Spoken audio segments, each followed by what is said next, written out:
اوپر. حضرت حاجی امداد اللہ قدس اللہ سرہ جب ہجرت فرما کر مکہ مکرمہ تشریف لے گئے تو عمر بھر سیاہ جوتا نہیں پہنا. یا سرخ پہنتے تھے یا سرد رنگ کا جوتا یا بلا رنگ کا جوتا معمولی ہتھوڑی کا.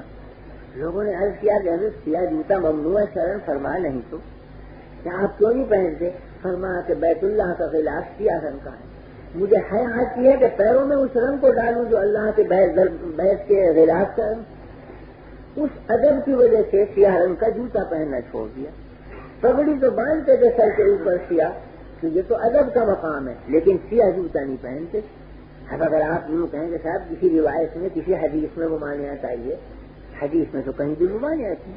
حدیث میں تو ادب کا حکم آیا ہے، لیکن ادب جب رچ کر غلبہ حال کے درجے میں آ جائے تو بڑی سے بڑی چیز ادب کی ذہن میں آتی ہے اور انسان عمل کرتا ہے.